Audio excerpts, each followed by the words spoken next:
નમસ્કાર દર્શક મિત્રો, હું નીતિન પટેલ. તમે જોઈ રહ્યા છો સમાચાર મેં આગે ન્યૂઝ. હવે જોઈએ આજના સમાચાર.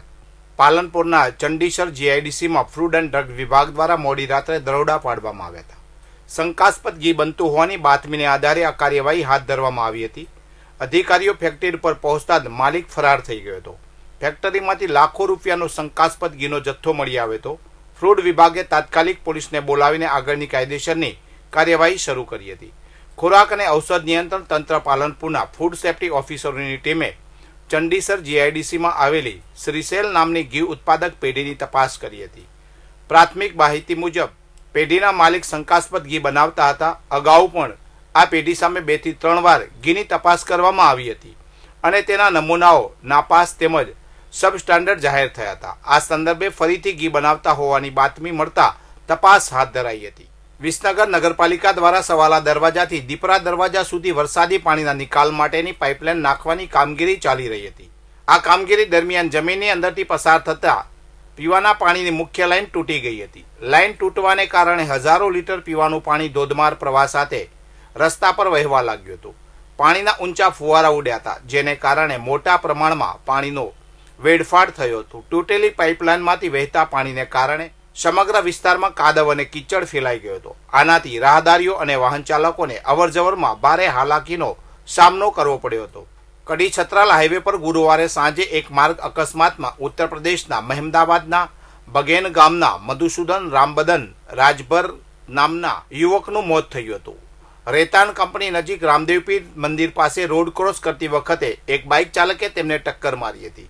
મળતી માહિતી મુજબ મધુસૂદન રાજભર તેમના મિત્રો ભગવાન ભીગુનાથ રાજભર અને ધર્મેન્દ્ર બબ્બનભાઈ રાજભર સાથે રેતાન કંપનીમાં નોકરી કરતા હતા. ગુરુવારે સાંજે કામ પતાવી તેઓ કંપનીની બાજુમાં આવેલા રામદેવપીરના મંદિરે ઊભા હતા અને રોડ ક્રોસ કરી રહ્યા હતા.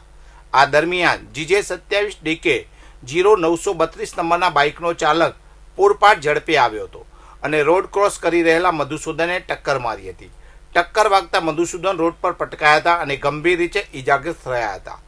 ઇજાગ્રસ્ત મધુસૂદનને તાત્કાલિક 108 એમ્બ્યુલન્સ દ્વારા કડીની ભાગ્યોદય હોસ્પિટલમાં ખસેડવામાં આવ્યા હતા. વધુ સારવાર માટે તેમને અમદાવાદ સિવિલ હોસ્પિટલમાં રિફર કરવામાં આવ્યા હતા, જ્યાં સારવાર દરમિયાન તેમનું મોત નીપજ્યું હતું.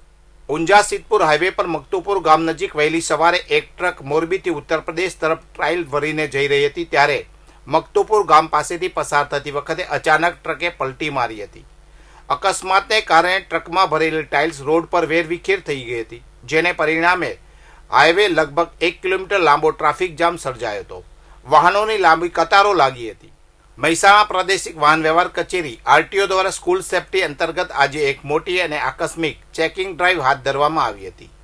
15 થી વધુ RTO અધિકારીની ટીમ સાથે ટ્રાફિક પોલીસની ટીમ પણ આ કાર્યવાહીમાં જોડાઈ હતી. શૈક્ષણિક સંકુલોની આસપાસના 5 અલગ અલગ સ્થળો પર કુલ 5 ટીમો દ્વારા ચેકિંગ કરવામાં આવ્યું હતું. આ સ્પેશિયલ ડ્રાઈવ દરમિયાન સ્કૂલ વાન અને સ્કૂલ બસોનું પણ સઘન ચેકિંગ હાથ ધરવામાં આવ્યું હતું. આ કાર્યવાહીમાં કુલ 2.44 લાખનો દંડ વસૂલવામાં આવ્યો હતો અને 17 વાહનોની સ્કૂલ કેમ્પસમાં ડિટેન કરવામાં આવ્યા હતા. આ કાર્યવાહીમાં ખાસ કરીને લાયસન્સ વિના વાહનો ચલાવતા સગીર બાળકો પર ધ્યાન કેન્દ્રિત કરવામાં આવ્યું હતું. વધુ સમાચાર માટે જોતા રહો સમાચાર મેં આગે ન્યૂઝ. નમસ્કાર.